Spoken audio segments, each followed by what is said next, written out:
जरा सोचिए दोस्तों, बाजार में आपके पास सबसे बेहतरीन प्रोडक्ट है, लेकिन सामने वाला आपके लिए दरवाजा बंद कर दे। ऐसे में आप क्या करेंगे? जी हाँ, समय ऐसी सिचुएशन हमारे भारत के सामने आई है, मगर भारत ने इस सवाल का जवाब अपने अंदाज में दिया।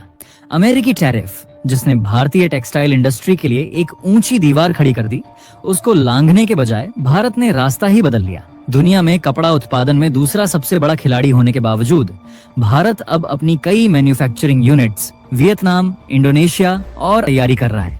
रणनीति साफ है, धागा, डिजाइन और दिमाग भारत का, लेकिन टैग होगा मेड इन वियतनाम या मेड इन अफ्रीका। नतीजा ये कि अमेरिकी टैरिफ सीधा वॉर नहीं कर पाएगा और कमाई का बड़ा हिस्सा फिर भी भारत के पास जाएगा। उधर अमेरिका की दिग्गज कंपनियां दबाव डाल रही हैं, भारत अपने कारखाने अमेरिका में लगाए वरना ऑर्डर कैंसिल। कुछ ऑर्डर तो पहले ही रद्द हो चुके हैं, लेकिन भारत ने ये खेल अपनी शर्तों पर खेलने का फैसला किया और साझेदार देशों की तरफ रुख कर लिया। अब सवाल ये है, क्या ये मजबूरी का कदम है या पहले से तैयार किया गया एक सोचा समझा मास्टर प्लान, और इसका असर ग्लोबल मार्केट में कैसे दिखेगा? चलिए इसे थोड़ा और ज्यादा गहराई से समझते हैं, लेकिन उससे पहले अगर आप वीडियो देख ही रहे हो तो बस एक सेकंड निकालकर लाइक बटन दबा दो और चैनल को सब्सक्राइब कर लो। आपके लिए एक सेकंड होगा, लेकिन हमारे लिए बहुत बड़ी मदद है। अब दोस्तों, यहाँ जो सबसे बड़ी दिलचस्प बात है वो ये कि कपड़ों की दुनिया में भी एक रेस चल रही है। रेस इस बात की कि कौन सबसे ज्यादा, सबसे अच्छा और सबसे सस्ता बना सकता है, और इस रेस में 3 नाम हमेशा आगे निकल जाते हैं: भारत, चीन और बांग्लादेश। अब सोचो, ये तीनों पड़ोसी देश, लेकिन आपस में ऐसे कंपटीशन में फंसे हैं जैसे एक ही गली के 3 दर्जी जो पूरी दुनिया के लिए सिलाई कर रहे हो। पहला खिलाड़ी चीन। ये देश तो टेक्सटाइल का फुल टाइम फैक्ट्री है, 24 घंटे मशीनें चल रही हैं और नतीजा दुनिया का नंबर 1 कपड़ा प्रोड्यूसर। दूसरा खिलाड़ी भारत।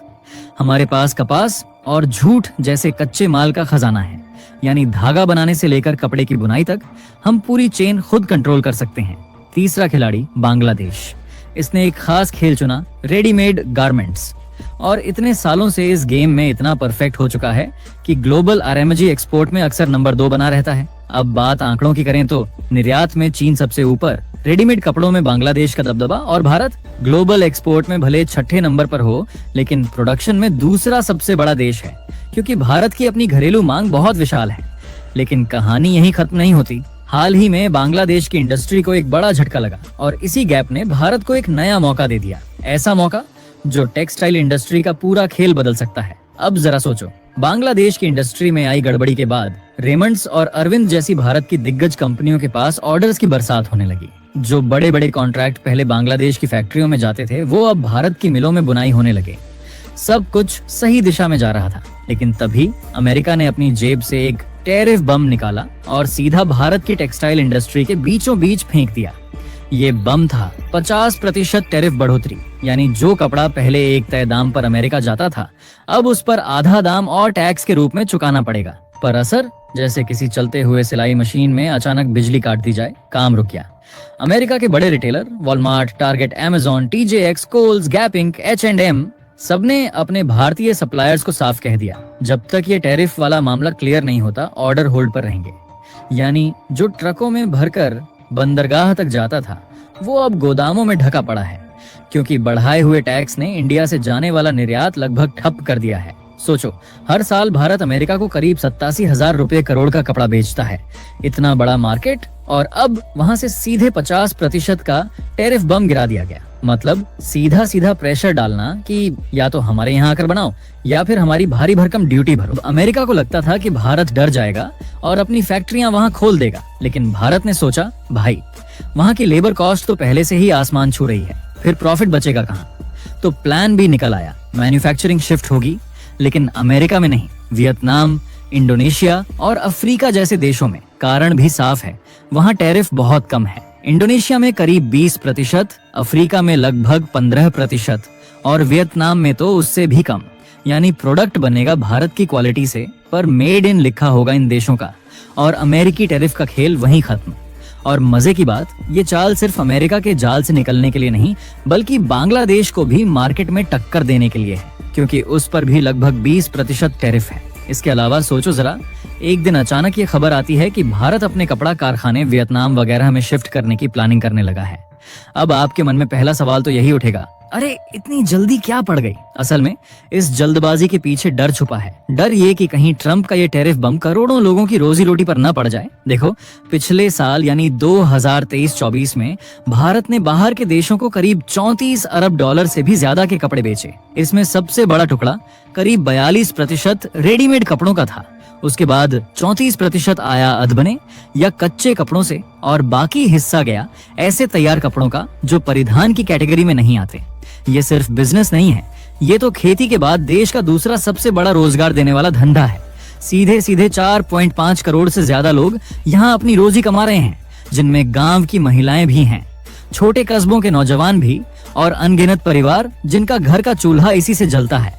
और मजेदार बात यह है कि इसका 80% काम छोटे मझोले और सूक्ष्म उद्योग करते हैं। यानी यही वो लोग हैं जो make in India, skill India, महिला सशक्तिकरण और गांव-गांव में रोजगार पहुंचाने जैसे बड़े-बड़े सपनों को जमीन पर उतार रहे हैं। तो सोचिए, अगर इस सेक्टर को झटका लगा तो ये सिर्फ फैक्ट्रियों का मामला नहीं रहेगा, ये करोड़ों रसोइयों, स्कूलों और घरों की धड़कन पर असर डालेगा। इसके अलावा दोस्तों, हमारा टेक्सटाइल सेक्टर हर साल 200 करोड़ कपड़े बनाता है। इतना कि अगर हर इंसान को बांटना शुरू कर दें तो शायद धरती का हर शख्स एक एक जोड़ी पहनकर घूमे। और अंदाजा लगाइए, आने वाले कुछ सालों में ये आंकड़ा कितना बड़ा हो सकता है। 2030 तक यही मार्केट 174 अरब डॉलर से सीधा 350 अरब डॉलर तक जाने का सपना देख रहा है। साथ ही करीब 6 करोड़ नई नौकरियां पैदा करने की भी उम्मीद है। मतलब सिर्फ कपड़ा नहीं, ये तो रोजगार की फैक्ट्री है। लेकिन ये सारे सपने तब बुने गए थे जब अमेरिकी टैरिफ का नामो निशान भी नहीं था। अब ये टैरिफ बीच में कूद पड़ा है तो ग्रोथ का ग्राफ थोड़ा हिल डुल सकता है। फिर भी भारत ने इसी साल टेक्सटाइल एक्सपोर्ट में 7% की जबरदस्त बढ़त मारी है और नया रिकॉर्ड बनाया है। यानी मुश्किलें आई हैं, लेकिन हम पीछे हटने वालों में से नहीं हैं। सरकार भी मैदान में है, क्योंकि कपड़ा बनाने की जान है कपास, और कपास की खेती लगातार हो, इसके लिए सरकार हर साल MSP यानी न्यूनतम समर्थन मूल्य तय करती है। ये MSP किसानों को एक ढाल देता है, अगर बाजार भाव गिर भी जाएं तो भी उन्हें तय कीमत मिलती रहे। साथ ही फैक्ट्रियों को भी कपास सही दाम पर मिलता है ताकि वो दुनिया के साथ मुकाबला कर सकें। अब बड़ा सवाल आपके लिए, क्या आपको लगता है कि हमारी टेक्सटाइल इंडस्ट्री ये अमेरिकी टैरिफ की दीवार फांदकर वैसे ही दौड़ लगाएगी जैसे अभी तक लगाती आई है, या फिर ये दीवार हमें थोड़ी देर के लिए रोक लेगी? अपनी राय नीचे बताना मत भूलना। और दोस्तों, ये थी आज की बड़ी खबर। अगर आप हमारी मेहनत को सपोर्ट करना चाहो तो वीडियो को लाइक और चैनल को सब्सक्राइब करके अपने दोस्तों से शेयर कर दें, ताकि उन्हें भी ये जानकारी मिल सके।